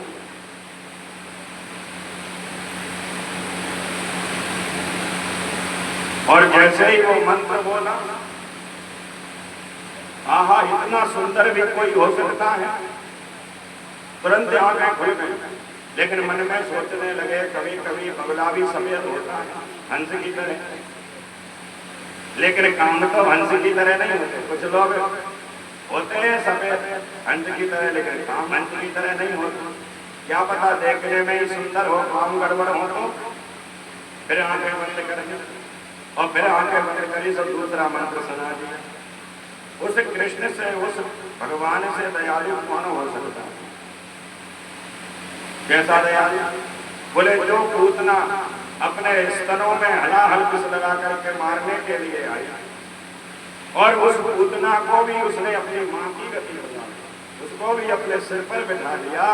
ऐसा दयालु कंबा दयालु शरणम अहो बकीयम स्तनकालकूटम जिघांसया पाययदत्यसादु लेभे गतिंधा त्युतितां ततोऽन्यं कंबा दयालुं शरणं व्रजेम, कंबा दयालुं शरणं व्रजेम। उससे दयालु कौन हो सकता है जो उसको ही मारने के लिए गई और बदले में उसने उसे अपनी मां बनाया। उससे बड़ा दयालु कौन हो सकता है? मां की गति प्रदान कर दी। अरे सुखदेव जी बोले देखने में भी सुंदर है, काम भी सुंदर है, दयालु भी बड़ा है। शिष्यों के पास गए, भैया और बताओ ना इसके बारे में, कहाँ रहता है, क्या करता है, कहाँ खाता है, कहाँ पीता है, किसके यहाँ पैदा हुआ है, कुछ बताओ ना इसके बारे में। व्यास जी के शिष्य बोले हमें तो कोई मंत्र बताए गुरु जी, बाकी लिखे 18,000 मंत्र हैं इनके बारे में। आपको ज्यादा जानकारी चाहिए तो हमारे साथ चलो, हमारे गुरु जी की सेवा में, और उनसे बढ़िया प्रेम से सीखो। सुखदेव जी निर्गुण निराकार ब्रह्म की समाधि को छोड़कर और आज सगुण साकार की कथा सुनने के लिए महाराज व्यास जी के पास पहुंचते हैं। व्यास जी उपनयन संस्कार इत्यादि करवाते हैं। जनक जी के पास परीक्षा दिलवाने के लिए भेजते हैं। जनक जी परीक्षा में पास करते हैं।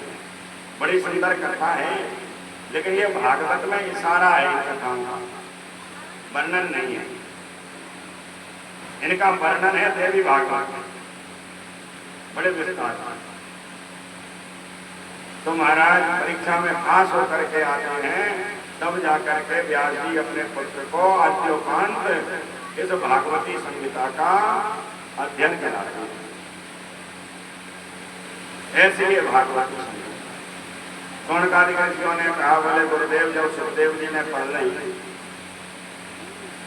तो फिर सबसे पहले किसको सुनाई उसके बारे में बताओ, किसका बेटा था, कौन था, क्या था, हमारी सुनने की इच्छा है। श्री सूत जी कहते हैं यदा मृधे कौरव संजया वीरे स्वथो वीरगतिं गतेषु प्रकोदरावे जगदाभिमर्श धनुर्दंडे धृतराष्ट्र पुत्रे। ये घटना उस समय की है, इस समय जब कुरुक्षेत्र के मैदान में भीम की गदा के प्रहार से दुर्योधन तड़प रहा था जंघा के टूटने पर, और मन में एक ही विचार था, मेरे दुश्मन 5 एक को भी नहीं मार पाया और हम 100, हम में से एक भी बच नहीं पाया। उसी समय पे अश्वत्थामा आता है और अश्वत्थामा ने कहा, मित्र क्या दुख है? दुर्योधन कहता, बस यही दुख है कि मेरे 5 दुश्मनों में से एक भी नहीं। अश्वत्थामा कहता है, मुझे सेनापति नहीं बनाया, मुझे बनाओ, बनाते तो निश्चित 5 पांडवों के सिर काटते। दुर्योधन कहता, मैं अभी मरा नहीं, अंगुली काट करके तिलक लगा दिया, क्या जब तक मैं जिंदा हूं तब तक तुम मेरी सेना का सेनापति, मारना 5 पांडव। अश्वत्थामा निकल आया देश में आकर के, लेकिन मन में सोचने लगा, जिन पांडवों का भीष्म पितामह ने, द्रोणाचार्य जी ने, कर्ण ने, बड़े बड़े महारथियों ने कुछ नहीं बिगाड़ पाया, उन पांडवों का मैं क्या बिगाड़ पाऊंगा क्या? एक वृक्ष के नीचे खड़ा खड़ा सोच रहा, उसी समय पे कुछ कौआ बैठे हुए थे वृक्ष, और वृक्ष पर कुछ कौआ बैठे, जो उन कौआओं को देखा उल्लुओं ने, और उल्लू को क्या होता, रात नहीं दिखता, तो सारे कौओं को मार मार करके भगा दिया, क्योंकि रात में कौओं को नहीं दिखता और दिन में उल्लुओं को नहीं दिखता, दिन में कौओं को दिखता। इसको कहते हैं काकोलूट न्याय पद्धति। अश्वत्थामा ने देखा, एक उल्लू ने 100 कौओं को मार दिया, तो फिर मैं भी सोते हुए 5 पांडवों को क्यों नहीं मार पाऊंगा? युद्ध के लिए नहीं ललकारूंगा, सोते हुए गर्दन काटते। पांडवों के शिविर की ओर चल दिया नंगी तलवार लेकर। लेकिन भगवान तो द्वारकाधीश तो घटघट वासी अंतर्यामी, वो पहले ही महाराज पांडवों को लेकर के सायंकाल को ही बोले अब अपना युद्ध तो समाप्त हो गया, दुर्योधन करा रहा है, आज नहीं तो कल मर ही जाएगा, चलो हम लोग महलों में विश्राम करते। 5 पांडवों को महलों में ले जाकर के सुलाया। इधर 5 पांडवों के पुत्र सोए हुए थे शिविर में। रात के अंधकार में आया अश्वत्थामा, 5 पुत्रों के, पांडवों के 5 पुत्रों के सर को काटा सोते हुए, अपने उत्तरीय वस्त्र में बांधा और बांध करके दुर्योधन के पास आ गया। प्रातः काल की भोर की बेला दुर्योधन से कहा, मित्र मैं तुम्हारे 5 दुश्मनों के सिर ले आया। दुर्योधन बड़ा प्रसन्न, आज मेरे 5 मर गए, हम भी नहीं बचे, ये भी नहीं बचे, बात बराबर की हो गई। दुर्योधन कहा, बोले मुझे बाकी तो पांडवों से ज्यादा मतलब नहीं है, लेकिन मेरे सबसे ज्यादा भाइयों को भीम ने मारा है, भीम के ऊपर मुझे बहुत गुस्सा है, मुझे भीम का सिर दे दे। एक बार मैं उस भीम के सिर को कुचलना चाहता हूं अपने हाथ। तो भीम के बेटे का सिर भी बड़ा सा था, बड़ा सा सिर कटोल करके दे दिया दुर्योधन के हाथ में। दुर्योधन ने जैसे ही उंगली लगाई, सिर कुछ मुलायम लगा, ध्यान से चेहरा देखा, अरे ये भीम नहीं, भीम का बेटा है। चारों से और मनवाए, अरे इनमें पांडव एक नहीं, पांडवों के बेटे हैं। पश्चाताप दुखी हो गया, अरे मित्र तू मेरा मित्र नहीं, तू तो मेरा सबसे बड़ा दुश्मन है, जो तूने आज मेरे कुल को ही नष्ट कर दिया, हमारे कुल में किसी को पानी देने के लिए नहीं छोड़ा। अरे मेरी दुश्मनी पांडवों से थी, ये पांडवों के बेटों से नहीं थी, ये क्या कर दिया तुमने? और जैसे ही अश्वत्थामा ने ये सुना, अश्वत्थामा के होश हो गए, बोले अब तो अर्जुन मुझे जिंदा छोड़ेगा नहीं। अश्वत्थामा जान बचाने के लिए भागा, देश छोड़ करके निकलने की कोशिश करने लगा। इधर दुर्योधन का शरीर शांत हो गया, उसको श्राप लगी थी कि तेरे जीवन में तू सबसे ज्यादा खुशी होगा और खुशी होने के बाद में तुरंत दुखी होगा तो तू मर जाएगा। आजकल उसको हार्ट अटैक की बीमारी कहते हैं। प्रेम से बोलो राधे। ज्यादा खुशी हो जाओ तो चले गए और ज्यादा दुखी हो जाओ तो। इसलिए जीवन में संतुलन बना करके चलो, ना ज्यादा दुखी हो ना ज्यादा खुश हो। आजकल सबसे ज्यादा जो मृत्यु दर के आंकड़े आ रहे हैं ना सरकार के, वो कहते हैं सबसे ज्यादा मौतें किससे आ रही हैं? वो तो आप सब लोग जानते ही हैं। प्रेम से बोलो राधे। इसलिए जीवन में संतुलन। ज्यादा दुख भी आ जाए तो दुखी होने की जरूरत नहीं है और ज्यादा सुख भी आ जाए तो ज्यादा खुश होने की जरूरत नहीं है। क्यों? एक बार एक राजा ने कहा अपने मंत्री से, बोले ऐसा शब्द लिखो कि जब मैं खुश रहूं तो दुखी हो जाऊं और जब मैं दुखी रहूं तो खुश हो जाऊं। ऐसा एक शब्द। तो उसने लिखा ये रहने वाला नहीं है। उसने शब्द लिख के दिया ये रहने वाला नहीं है। तो जब राजा ज्यादा खुश होता पड़ता ये रहने वाला, खुशी ज्यादा देर नहीं टिकती महाराज।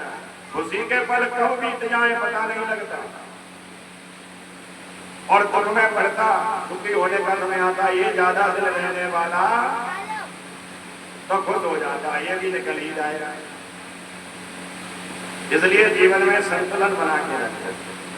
हर हाल में राम जी की तरह रहो। वनवास का आदेश मिले तो दुखी मत हो, राज्याभिषेक का आदेश मिले तो प्रसन्न मत हो। प्रसन्नताम यो न कथा विषेकता तथा न मंगले वनवास दुखता। तो महाराज बड़े दुखी अश्वत्थामा भागा। प्रातः काल हुई, आग की तरह खबर फैल गई। द्रौपदी के 5 पुत्र मरे पड़े हैं शिविर में। 5 पांडव आ गए, द्रौपदी आ गई। द्रौपदी ने 5 पुत्रों के घरों को देखा। एक माँ के सामने उसके बेटे मरे हुए पड़े हुए। उसके हृदय में कितनी करुणा होती है, कितना क्रंदन होगा। माँ धड़ाम से पृथ्वी पर गिर पड़ी। हा पुत्र हा पुत्र हा पुत्र। माता शिशूनां निधनं सुतानां निसंग घोरं परिताप्यमाना तदा रुदध्वाश्वकलाकुलाक्षी तां सान्त्वयन्ना किरीटमाली तां सान्त्वयन्ना किरीटमाली। माता शिशूनां निधनं सुतानां निशम्य घोरम परितप्यमाना। आज माता बिलख बिलख करके जमीन पर गिर पड़ी। माता द्रौपदी को ऐसे हाल में देखा। अर्जुन ने प्रतिज्ञा कर दी, अरे द्रौपदी तो बिल्कुल संताप मत कर, बिल्कुल परेशान मत हो। मैं प्रतिज्ञा करता हूँ जिसने तुम्हारे पुत्रों को मारा है मैं उसको जिंदा नहीं छोड़ूंगा। ये मेरी प्रतिज्ञा। प्रतिज्ञा कर दी। द्वारकाधीश की तरफ इशारा किया। द्वारकाधीश रथ तैयार करो। द्वारकाधीश ने रथ तैयार किया। अश्वत्थामा का पता लगाते लगाते अश्वत्थामा की दिशा में रथ बढ़ाने लगे। अश्वत्थामा को पता लगा कि अर्जुन मेरे पीछे आ गया है। अर्जुन के ऊपर ब्रह्मास्त्र का अनुसंधान कर दिया। अश्वत्थामा ने ब्रह्मास्त्र के तेज से अर्जुन का शरीर जलने लगा। शरीर जलने लगा तो भगवान से प्रार्थना करने लगा, कृष्ण कृष्ण महाभाग। हे कृष्ण, हे महाभाग, हे भक्तों को अभय देने वाले, पता नहीं मेरे शरीर में ऐसा क्यों लगता है जैसे आग लगने वाली हो। तुम्हें को दह्यमाना मपवर गोपी संस्ते। जैसे ये प्रार्थना करेंगे द्वारकाधीश ने कहा, अर्जुन तुम्हें बचना है इस आग से? हाँ हाँ बचाइए प्रभु। तो तुम अश्वत्थामा पर ब्रह्मास्त्र चलाओ। तुम्हें मारने के लिए ब्रह्मास्त्र चला दिया है उसने। और ब्रह्मास्त्र को ब्रह्मास्त्र से ही रोका जा सकता है और किसी से रोका नहीं जा सकता। ब्रह्मास्त्र का अनुसंधान कर दिया। और जैसे ही ब्रह्मास्त्र को चलाया महाराज, तो दोनों ब्रह्मास्त्र टकराने लगे। अगस्त ऋषि बीच में आ गए। अरे ये क्या कर रहे हो तुम लोग नादान बच्चों की तरह? ये ब्रह्मास्त्र आपस में टकरा जाएंगे, इस संसार में प्रलय आ जाएगी। अपने अपने ब्रह्मास्त्र वापस करो। अर्जुन ने अपना ब्रह्मास्त्र वापस किया, लेकिन अश्वत्थामा को तो ब्रह्मास्त्र वापस करना नहीं आता था। अंत में अश्वत्थामा का भी ब्रह्मास्त्र अर्जुन ने ही शांत किया। अश्वत्थामा को पकड़ लिया, दोनों हाथ बांधे, पैर बांधे, रथ के पिछले वाले भाग में डाल दिया, द्रौपदी के सामने ले जाकर के खड़ा कर दिया। द्रौपदी देख, ये तेरे पुत्रों का हत्यारा, तेरा अपराधी तेरे सामने खड़ा है, बता इसको क्या दंड दूं? अश्वत्थामा का सिर नीचे है, क्योंकि काम ही उसने ऐसा किया। आज द्रौपदी जैसी मां कोई हो नहीं सकती मेरे भाई बहन। द्रौपदी के 5 पुत्र बड़े हुए पड़े हैं, लेकिन द्रौपदी क्या कहती है? द्रौपदी कहती है, मुच्यता मुच्यता वैस ब्राह्मणो नितराम। मुच्यता मुच्यता, अरे छोड़ दो, अरे छोड़ दो, ब्राह्मण तो जगत गुरु होता है, इस ब्राह्मण को मत मारो, मत मारो। तुम्हें पता नहीं, जब एक माँ के सामने माँ का बेटा मरता है, माँ के हृदय में कितनी वेदना होती है, उस वेदना का तुम्हें एहसास नहीं। मुझे उस वेदना का एहसास है, क्योंकि मेरे 5 बेटे मरे हुए पड़े हैं। अरे इसकी माँ, जिसका पति तुमने पहले ही युद्ध के मैदान में मार दिया, आज उसके बेटे को भी तुम मार दोगे, तो अकेले इसको नहीं मारोगे, इसके साथ में इसकी माँ को भी मार दोगे। वो भी इसके विरह में, इसकी वेदना में अपने प्राणों का परित्याग कर देगी। तुम एक एक नहीं, 2 हत्याओं का पाप ले लोगे। छोड़ दो, छोड़ दो। मुच्यता मुच्यता में ब्राह्मणो नितराम। जैसे ही ये शब्द सुने, युधिष्ठिर पक्ष में आ गए। बात होती, तुमने तो ऐसे समय पर भी धर्म को याद रखा, धन्य हो तुम, धन्य हो तुम। लेकिन भीम आ गए अर्जुन के पक्ष में। भीम बोलते हैं, नहीं नहीं अर्जुन, छोड़ना मत, इसको मारना जरूर। युधिष्ठिर कहते हैं, नहीं नहीं, द्रौपदी ने कह दिया तो अब छोड़ दो। नकुल सहदेव छोटे कुछ बोलते नहीं हैं। उसी समय पे फिर युधिष्ठिर कहते हैं कि नैया तुम बीच में खड़े हो, तुम तो धर्म के जानकार हो, तुम ही बताओ क्या करें। तब कन्हैया ने कहा, आतताई को जिंदा नहीं छोड़ना चाहिए। आतताई को, आतताई माने आग लगाए, सोते हुए लोगों को मारे, बच्चों को मारे, निरपराध लोगों को मारे, स्त्रियों को मारे, ऐसे लोगों को जिंदा नहीं छोड़ना। 6 प्रकार के आतताई होते हैं। अग्निदो गर्दश्चैव, तो इसने बालकों को मारा है, सोते हुए को जो मारे। इसलिए आतताई को छोड़ना नहीं चाहिए और ब्राह्मण को मारना नहीं चाहिए। द्वारकाधीश कहते हैं, ब्रह्म बंधुर्नान्तव्य आतताई बधारणा मयैवो भयमानातं परिपायन शासनम। बोले इसलिए क्या करो? बोले आतताई को मारो जरूर। भीम बीच में आ गया। भीम में थोड़ा गुस्सा ज्यादा था। भीम बोले, कन्हैया, हमारे 5 बेटे मरे पड़े हैं और तुम्हें मजाक सूझ रहा है? कहते हो आतताई को छोड़ो मत, ब्राह्मण को मारो मत, अभी जाति से ब्राह्मण, काम आतताई का किया, अब क्या करें इसके साथ? द्वारकाधीश कहते हैं, भीम तुम मेरी बात नहीं समझ पाओगे, क्योंकि तुमने गीता नहीं सुनी। गीता तो अर्जुन ने सुनी है, अर्जुन मेरा इशारा समझ गया। वपनम द्रविणादानम स्थानान निर्यापणम तथा एष ही ब्रह्म बंधूनाम वधो नान्योस्ति दैहिका। शास्त्रों में वर्णन है ब्राह्मण को कभी मारना नहीं चाहिए। तो फिर ब्राह्मण को मारने के लिए क्या करें? ब्राह्मण का अपमान कर दो, और ब्राह्मण का आपने अपमान कर दिया तो समझ लो वो उसकी मृत्यु हो। राजा को मारना नहीं चाहिए। राजा की बात आज्ञा का उल्लंघन कर दो, मतलब आपने राजा को मार दिया। ये शास्त्रों में पढ़ना है। कुछ लोग ऐसे होते हैं जिनको मारना नहीं चाहिए। स्त्री को मारना नहीं चाहिए। त्यक्त सैया स्त्रीना, स्त्री से अलग हो जाओ, समझ लो आपने स्त्री को मारना। परित्यक्त कर दो। जैसे जब उन्होंने सीता का वेश बनाया तो भोलेनाथ ने कहा एक कल सत्यु भेंट अब नहीं, परित्यक्त कर दिया। वाम भाग में आसन नहीं दिया, सन्मुख शंभु आसन देना। तो महाराज अलग अलग लोगों की अलग अलग पद की व्याख्या है हमारे शास्त्रों में।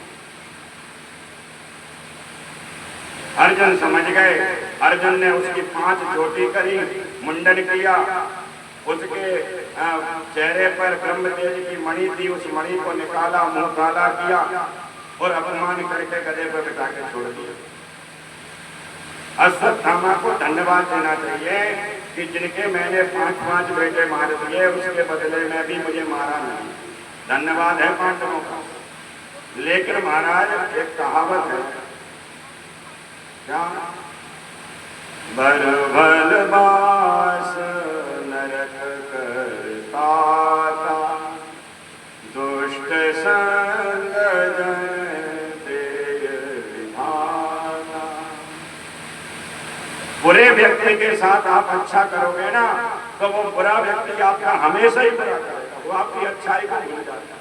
ये बुरे आदमी की पहचान है, वो आपकी अच्छाई को याद नहीं रखता। अश्वत्थामा ने अच्छाई याद नहीं रखी, बोले मेरा मुंडन कर दिया, मैं इस पांडवों के वंश में किसी को नहीं छोड़ूंगा। और ध्यान आया अभिमन्यु की पत्नी उत्तरा का, उत्तरा के गर्भस्थ शिशु का, और उत्तरा के गर्भस्थ शिशु पर ब्रह्मास्त्र का अनुसंधान कर दिया। मैं पांडवों को वंशहीन कर दिया। और महाराज इधर युद्ध समाप्त हो गया था। द्वारकाधीश द्वारका जाने के लिए तैयार थे। हस्तिनापुर वासी विदाई दे रहे थे और उसी समय पे सफेद वस्त्रों में लिपटी हुई एक राजकुमारी दौड़ देती देती आई और कन्हैया के चरणों से लिपट गई। पाहि पाहि महायोगिन देव देव जगतपते, नान्यं तद भयं पश्ये यत्र मृत्यु परस्परं। पाहि पाहि, मेरी रक्षा करो, मेरी रक्षा करो हे महायोगी, हे देवों के देव, हे जगतपति, हे गोविंद, मेरी रक्षा करो। मैं मर जाऊं इसकी मुझे चिंता नहीं, लेकिन मेरे गर्भ में आपके भक्त पांडवों का एकमात्र बीज पड़ रहा है, उस गर्भस्थ शिशु की रक्षा करो गोविंद। आज ये नष्ट हो गया तो आपका ये भक्त वंश भी नष्ट हो जाए। कामं दहत मां नाथ मामे गर्भो निपात्यता। मेरे गर्भ की रक्षा करो सरकार। ऐसी प्रार्थना करिए। भगवान एक रूप से सबके सामने खड़े रहे।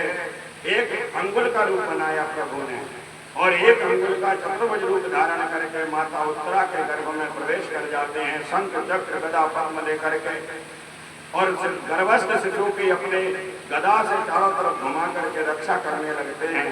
ब्रह्मास्त्र आता है, नारायण को देख करके गर्भस्थ शिशु और नारायण के सहित में 3 परिक्रमा लगाता है और ब्रह्मलोक को चला जाता है।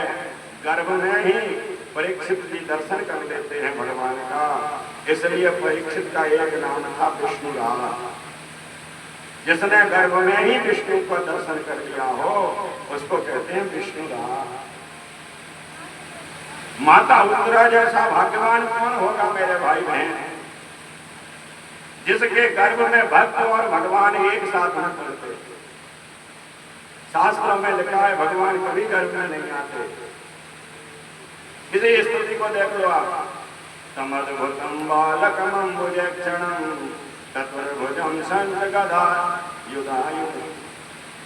ये भगवान कृष्ण के जन्म की स्तुति है। जब भगवान पैदा हुए तो कैसे पैदा हुए? बोले शंख चक्र गदा पद्म लेकर के आए थे। तो मतलब पैदा तो हुए नहीं, प्रकट भय। और राम जन्म की भय प्रकट कृपाल। तो भगवान गर्भ में नहीं आते।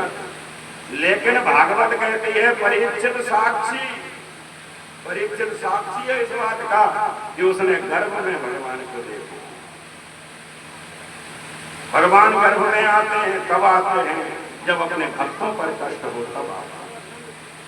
अपने भक्त को बचाने के लिए भगवान की प्रतिज्ञा है कि मुझे अपने भक्त को बचाने के लिए यदि नरक में भी जाना पड़े तो मैं उस नरक को भी स्वीकार कर देता हूं, मैं उस कष्ट को भी स्वीकार कर देता हूं।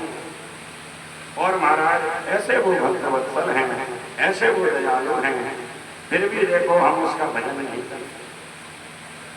24 घंटे संसार में घूमते रहते हैं, धमते रहते हैं, मन को लगाए रहते हैं। कभी 2 क्षण भी नहीं निकालते कि हम उनका कीर्तन कर लें, उनका नाम ले लें, उनका भजन करें। भगवान ने उत्तरा के गर्भ की रक्षा करी, अंतर्ध्यान हो गए। कुंती के रोकने पर कभी रुक जाते हैं। माता कुंती ने सुंदर स्तुति करी है और उस स्थिति में आप सभी लोगों को पता है माता कुंती कहती हैं मुझे संसार के सारे दुख प्रदान करिए प्रभु। भगवान ने माता कुंती को सारे दुखों का आशीर्वाद दिया है।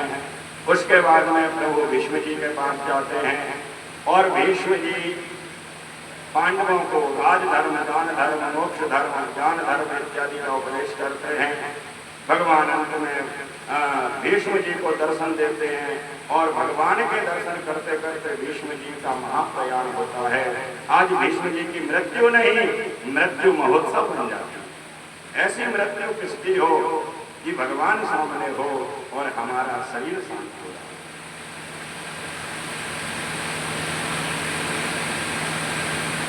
ऐसे सुंदर मृत्यु महोत्सव बन जाता है। कुछ क्षण के लिए प्रकृति शांत हो जाती है, अगले ही क्षण आकाश से पुष्प वृष्टि होने लगती है, वाद्य नगाड़े बजने लगते हैं, जय जयकार होने लगती है। बोल भक्त वत्सल भगवान की। देहांत काले तुम सामने मुरली बजाते मन को लुभाते, मुरली बजाते मन को लुभाते, यह गीत गाते निज प्राण त्यागूं। हे नाथ नारायण वासुदेव, श्री कृष्ण गोविंद हरे हे नाथ नारायण वासुदेव, हे नाथ नारायण वासुदेव, हे नाथ नारायण वासुदेव, हे नाथ नारायण वासुदेव। श्री कृष्ण गोविंद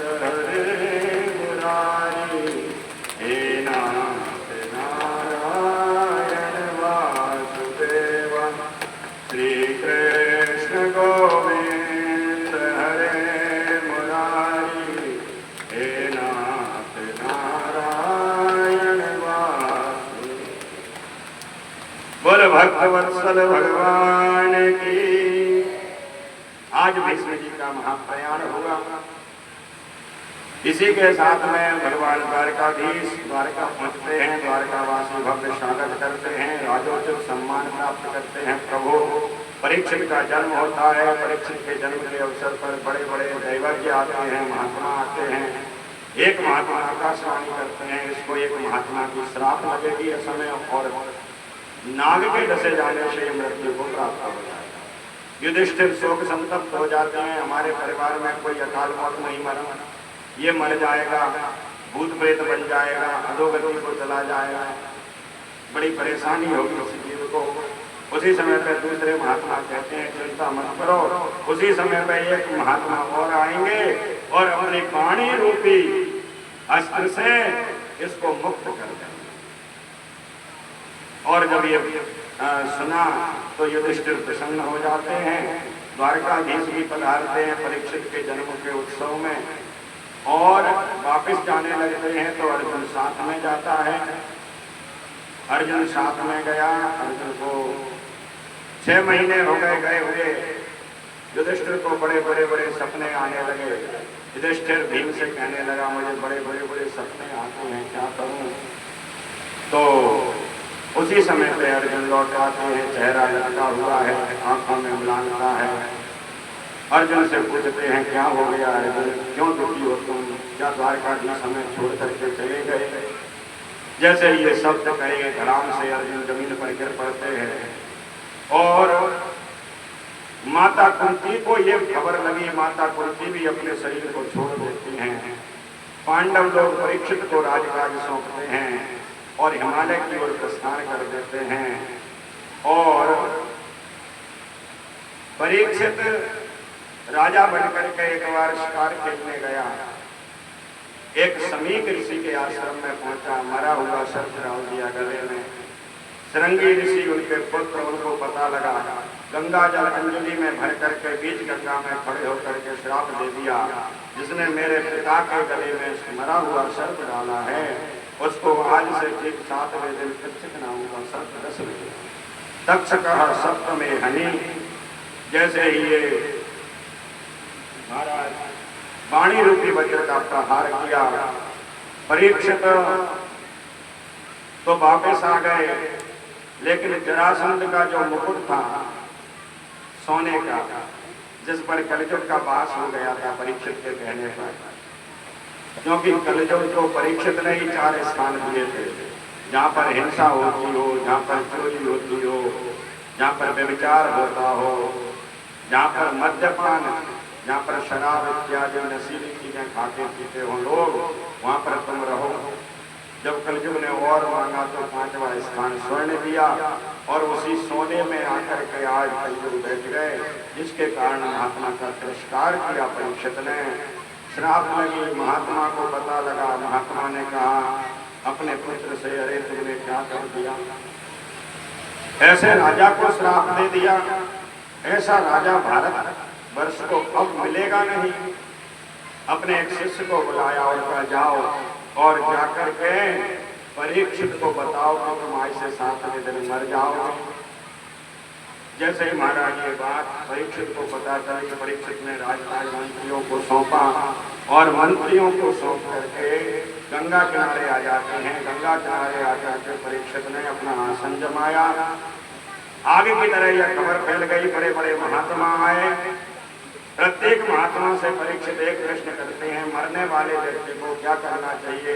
कोई कहता है भजन करना चाहिए, कोई कहता है दान करना चाहिए, कोई कहता है यज्ञ करना चाहिए, कोई कहता है पूजन करना चाहिए। उसी समय पे देखते क्या है, 16 साल के दिगंबर वेश, बड़ी बड़ी अलकावली, चेहरे पर अलौकिक तेज, और महाराज अलग से लिंगो निजनाम तुष्टो कष्ट वालूत वेशः। ऐसे सुंदर श्री सुखदेव गुरुदेव पधारते हैं, जिनको देख करके बड़े बड़े महात्मा, उनके पिता व्यास, व्यास के पिता पराशर, पराशर के पिता महाराज वशिष्ठ जी इत्यादि सब खड़े हो जाते हैं। जिनको खड़े हुए देख करके परीक्षित भी खड़ा होता है, स्वागत करता है और स्वागत सम्मान करके सुखदेव जी का प्रश्न कर देता है, मरने वाले व्यक्ति को क्या करना चाहिए? अतः पृच्छामि संसिद्धिं योगिनां परमं गुरु पुरुषस्य कार्यं म्रियमाणस्य सर्वथा। अतः पृच्छामि संसिद्धिं, मैं आपसे पूछता हूँ, यत् कार्यं म्रियमाणस्य, मरने वाले व्यक्ति के लिए जो भी कार्य है वो मुझे बताइए, मैं आपसे पूछता हूँ। तो आइए अब हम इस प्रश्न का उत्तर कल ठीक 12 बजे श्री सुखदेव गुरुदेव के मुख से श्रवण करेंगे। ठीक 5 बज चुके हैं, अब तो तथा विश्राम का समय हो गया है, 5 बज करके 4 मिनट हो गए। ठीक है बाबा, और कौन ही सुनना। नटवर नागर नंदा भजर मन गोविंदा, नटवर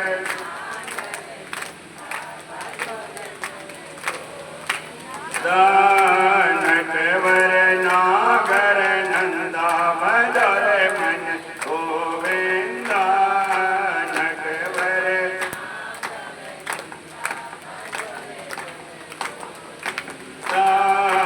तू ही नटवर तू